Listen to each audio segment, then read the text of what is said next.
ब्रह्मांड की उत्पत्ति के अनेक सिद्धांत दिए गए, जिनमें बिग बैंग थ्योरी सर्वाधिक प्रचलित और प्रयोगों के आधार पर मान्य रही। बिग बैंग थ्योरी कहती है कि आज से लगभग 14 अरब वर्ष पूर्व ब्रह्मांड एक परमाणविक इकाई के रूप में रहा होगा, अर्थात एक ब्रह्मांड कण जिसका आयतन तो नगण्य था लेकिन घनत्व असीमित। और एक दिन इस ब्रह्मांड कण में एक महाविस्फोट हुआ जिससे अपार मात्रा में ऊर्जा उत्सर्जित हुई, जिसके फलस्वरूप वर्तमान अंतरिक्ष अस्तित्व में आया और आज भी इस ऊर्जा के कारण ब्रह्मांड का विस्तार जारी है। अध्यात्मवाद में ब्रह्मांड की उत्पत्ति का कारण ईश्वर को बताया गया है। ऐसे में एक प्रश्न उठता है, वह स्थिति जबकि ब्रह्मांड परमाणविक इकाई के रूप में था, चूंकि इस स्थिति में समय और स्थान अस्तित्व में नहीं थे।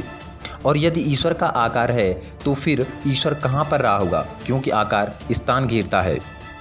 इस प्रश्न का उत्तर ईश्वर के निराकार रूप को सत्य सिद्ध करता है।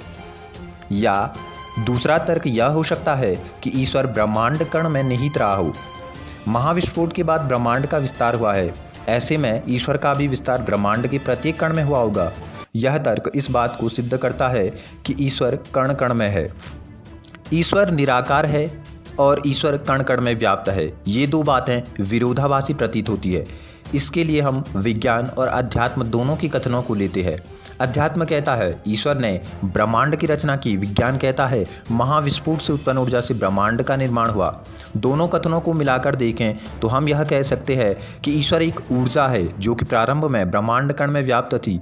इसी ऊर्जा से वर्तमान ब्रह्मांड की उत्पत्ति हुई और आज सर्वत्र ब्रह्मांड के प्रत्येक कण कण में यह ऊर्जा अथवा ईश्वर साकार और निराकार दोनों रूपों में विद्यमान है।